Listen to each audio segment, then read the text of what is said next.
हरे कृष्ण दोस्तों, यहाँ पे मैं जो भी बोलता हूँ वो सब मेरे गुरु श्री हरि भाई कोठारी का है और वही मैं आपके सामने रखता हूँ। आज का शेयरिंग सेशन है 1262 और आज का टॉपिक है गीता अध्याय 18 श्लोक 23। जो कर्म शास्त्र विधि से नियत हुआ है, कर्तापणा के अभिमान से रहित होकर करने में आया है तथा फल की लालसा बिना का मनुष्य द्वारा राग द्वेष बिना करने में आया है, वह कर्म सात्विक कहलाता है। नियतम संगरहितम राग द्वेषतः कृतम अफल प्रेप्सुनाम कर्म यत्तत्सात्विकम उच्यते। नियत कर्म मतलब आपके लिए नक्की करने में आया हुआ कर्म। मनुष्य को खुद के वर्ण तथा वय के अनुकूल कर्म करना चाहिए। शास्त्रों ने वर्णाश्रम धर्म को बहुत ही महत्व दिया है। नियत मतलब नक्की किया हुआ। यह शब्द तथाकथित बुद्धिवादियों को खटकता है। वो मानते हैं कि हमारा कर्म नक्की करने वाला दूसरा कौन, लेकिन तत्वतः विचार करें तो ये काम मनुष्य को नहीं दे सकते हैं। मानव बुद्धि को मर्यादा है, वैसे वो राग द्वेष से भी लेपायमान है। वेद अर्थात परमात्मा ईश्वरोक्तवाद वेदस्य प्रामाण्यम। ऋषियों या तो शास्त्रकार ही नियत कर्म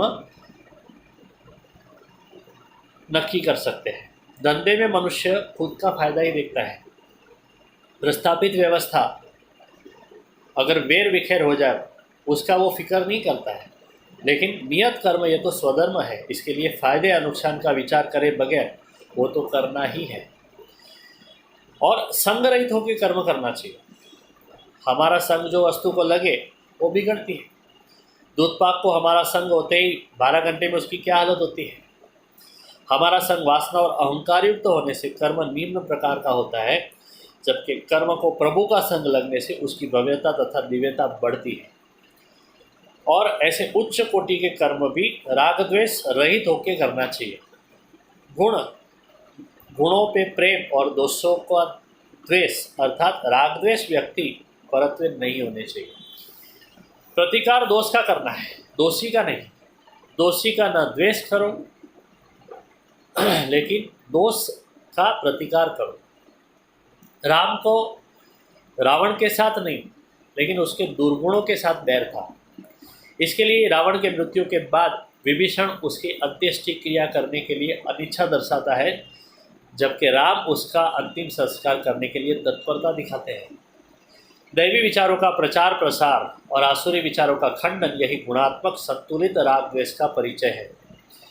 उसी तरह से फल की आसक्ति बगैर किया हुआ कर्म सात्विक कर्म है।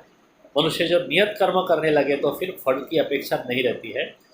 समाज के प्रति कृतज्ञता और प्रभु के प्रति आत्मीयता हो तो ही मनुष्य अफलाप्रेप्सु की व्याख्या में बैठ सकता है।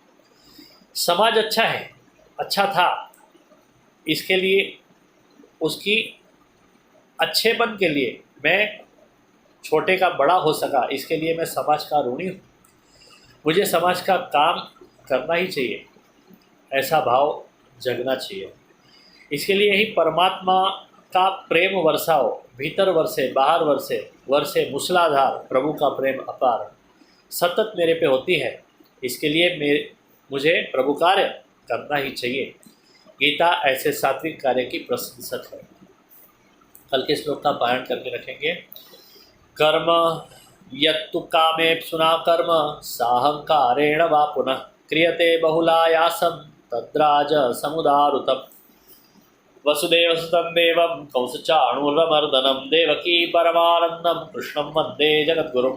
गुरु ब्रह्मा गुरुर्विष्णु गुरुर्देवो महेश्वर गुरुर्साक्षात् परब्रह्म तस्मै श्री गुरुवे नमः। ये वीडियो आपको अच्छा लगा तो ज़रूर उसे लाइक कमेंट एंड शेयर करें और मेरे YouTube channel Mukendra Hirawani life time daily sharings and songs को सब्सक्राइब करें और रोज ऐसा अच्छा और ज़रूरी सुनते रहे। Thank you very much. Good night. Hare Krishna.